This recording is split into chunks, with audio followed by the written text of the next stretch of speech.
So మీరన్నట్టుగా అక్కడున్న వాళ్ళకి సమస్యలు పెరగొద్దంటున్నారు. కానీ ప్రధానంగా అక్కడున్న వాళ్ళకు సమస్యలు పెరుగుతున్నాయి. ఇంటర్నల్‌గా మీ పార్టీ నాయకుల మధ్యనే గొడవలు తలెత్తా ఉన్నాయి. ఉదాహరణకు రీసెంట్‌గా జాయిన్ అయినటువంటి పటాన్ చెరువు ఎమ్మెల్యే గూడెం మైపాల్రెడ్డి విషయం తీసుకుంటే అక్కడ నీల మధు ఇతర పార్టీల నుంచి కాంగ్రెస్ పార్టీకి వచ్చిన వ్యక్తే.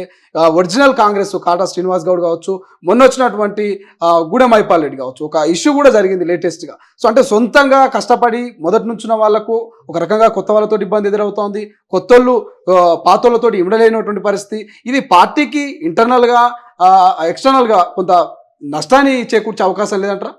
అదే ఇప్పుడు పార్టీ సమన్వయం చేయాల్సింది. హ్మ్. వచ్చిన వాళ్ళతో పాటు ఉన్న వాళ్ళకి అవకాశాలు కల్పించడం, దాంతో పాటు వాళ్ళ మధ్య సఖ్యత ఏర్పాటు చేయడము, సమన్వయం ఏర్పాటు చేయడమే ఇప్పుడు ఏఐసీసీ జనరల్ సెక్రటరీ ఇన్ఛార్జ్ గానీ, లేకపోతే సెక్రటరీలు గానీ చేయాల్సింది అదే. హ్మ్.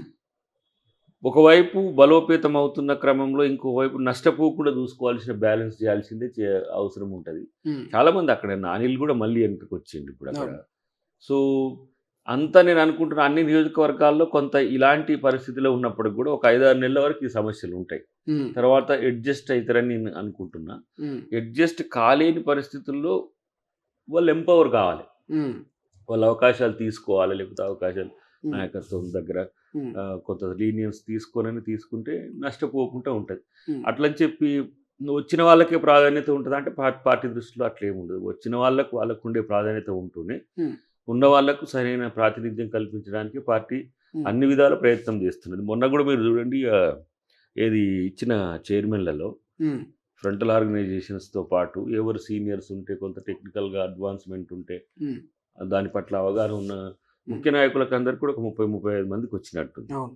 మళ్ళీ ఉన్నాయి.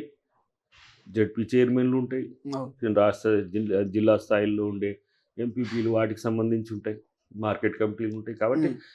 పదవులు చాలా ఉన్నాయి. కాకపోతే హ్మ్. అందరూ ఎమ్మెల్యేలు కాలేరు, అందరూ ఎమ్మెల్సీలు కాలేరు, అందరూ ఎంపీలు కాలేరు. అది అది అది ఒక హ్మ్.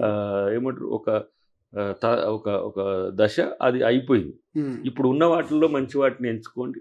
హ్మ్. అవకాశాలు పొందండి. హ్మ్. దాని కొరకు ఒత్తిడనే అవసరం లేదు. మీరు కలిసి అందరిని సంప్రదిస్తే మీకున్న అర్హతను బట్టి వస్తది. కాబట్టి కాంట్రా గాకుండా చూడాల్సిన బాధ్యత పార్టీ చాలా హ్మ్. సీరియస్‌గా తీసుకుంటుంది. ఇప్పుడు కురియన్ గారు మొన్నొచ్చి అవును. తీసుకున్న హ్మ్. చర్యలంటే ఇన్‌పుట్స్ అంతా తీసుకొని ఇన్ఫర్మేషన్ పార్టీ అధిష్టానానికి ఇవ్వడమే కదా చేసేది. హ్మ్. హ్మ్. సో, ఆ విషయంలో ఎవరు ఏం బాధపడాల్సిన అవసరం రాదని నేను అనుకుంటా.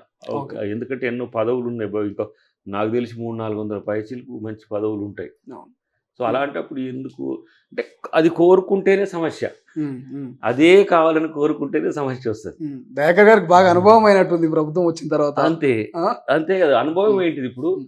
నేనెప్పుడు ఇది మాత్రమే కావాలని ఎప్పుడు అనుకోలే నేను. అనుకోలేదు. అవును. హ్మ్. కాబట్టి ఇది వస్తే చేస్తా, ఇది హ్మ్. రాకపోతే చేయననేది ఏముండదు. హ్మ్. రాజకీయాల్లో అసలంటే ఇప్పుడు నేను అనుభవము, పరిణతి అని చాలామంది మాట్లాడుతుంటారు గానీ, హ్మ్. హ్మ్. నీ అవకాశం తెచ్చుకోవడము, హ్మ్. దాన్ని సమర్థవంతంగా నిర్వహించడం నీ బాధ్యతే. ఓకే. రాలేదనడం అవతల వాళ్ళ తప్పు కాదు. ఓకే. ఓకే. హ్మ్. వాళ్ళకెందుకొస్తుంది నీకు రాట్లేదెందుకు అనే దశలో హ్మ్. చాలామంది నాకు అన్యాయం జరిగిందంటా ఉంటారు. హ్మ్. అన్యాయం జరగదు. హ్మ్. న్యాయం చేసుకోవాలి. ఓకే. ఎవరి కోసం వారే పోరాడుకోవాలి. హ్మ్. ఇప్పుడు దయాకర్ కొరకు దయాకర్ పోరాడతలేడు, అడుగుతలేడు ఇది ఉండదు దానికి. హ్మ్. పార్టీకి ఒక లెక్క ఉంటది. ఆ లెక్క ప్రకారమే ప్రతీదీ జరుగుతుంటది. హ్మ్. ఆ లెక్కలోకి ఎప్పుడు దయాకర్ వస్తాడో అప్పుడే హ్మ్. దయాకర్ లెక్క కూలిపోతది తప్పితే హ్మ్. ఎప్పుడు పడితే అప్పుడే ఈ నాకు పదవి కావాలి, నాకు పదవి కావాలంటే హ్మ్. కలవదు. హ్మ్. ఇంకోటి రెండో అంశం ఏందంటే నేను స్పష్టంగా చెప్పదలుచుకునేది పార్టీ సీనియర్‌లని పక్కన పెడితే, సీనియర్‌లనే అంశమే పక్కన పెడితే, హ్మ్. సుదీర్ఘ కాలంగా పార్టీకి సేవలందించేటోళ్ళు హ్మ్. కొంత ఆలోచనలో ఉన్నారు. వాళ్ళ ఆలోచనలు పార్టీ గమనిస్తున్నారు. ఓకే. డెఫినెట్‌గా. అది నాకు ఉన్న సమాచారం. అంటే హ్మ్. నా విషయం అని కాదు. అదే మిగతా వాళ్ళు. ఓవరాల్‌గా హ్మ్. మొత్తంగా చూస్తే. హ్మ్. ఎందుకంటే అధికారం రాగానే ఎవరెవరో వస్తున్నారు. ఎవరెవరో మంత్రులైతారు, ఎవరెవరో ఎమ్మెల్యేలైతారు, ఎవరో ఎమ్మెల్సీలైతారు. దీని పరిస్థితిలో మనం ఇట్లా పని చేయడమేనా అని ఒక నిర్వేదం హ్మ్. క్యాడర్‌లో వచ్చిందనుకోండి. అవును. అవును. మళ్ళా రేపు పార్టీకి మాకు ఇబ్బంది. హ్మ్. సో, దాన్ని గుర్తెరిగి పార్టీ ఉంటది తప్పితే, హ్మ్. అయిపోయింది అధికారం వచ్చిందంటే ఇది ఒక్కసారి అధికారం అయితే మళ్ళీ 5 సంవత్సరాలకు టెస్ట్ లేదు. అవును. మళ్ళీ అది పాస్ కావాలిగా. అవును. హ్మ్. అలాంటప్పుడు కేసీఆర్ ఎదుర్కొన్న సమస్యలే మాకుంటాయి. అవును. సో, పార్టీని, ప్రభుత్వాన్ని సమన్వయం చేసుకుంటూ పార్టీ హ్మ్. అవకాశాలను ఇవ్వడం. ఓకే. ఎవరైతే కొంత జూనియర్స్‌గా ఉండి పార్టీకి సర్వీస్ ఇవ్వగలుగుతారో, అవును. మండల స్థాయి నుంచి రాష్ట్ర స్థాయి వరకు వాళ్ళను అప్‌గ్రేడ్ చేయడం పార్టీ పదవుల్లో. ఓకే. ఎట్ ద హ్మ్. సేమ్ టైమ్ ప్రభుత్వ పదవుల్లో ఎక్కడెక్కడ రాజ్యాంగబద్ధ వాళ్ళకు పదవులు రాగలిగితే వాళ్ళని బేరీజ్ వేసుకుంటారు. దాని మీద చాలా కేటగరికల్గా ముఖ్యమంత్రి గారు అధిష్టానం చూస్తుంటారు నాకున్న సమాచారం. అసలైన తొలి వెలుగు. ఫాలో వాట్సాప్ @తొలి వెలుగు official.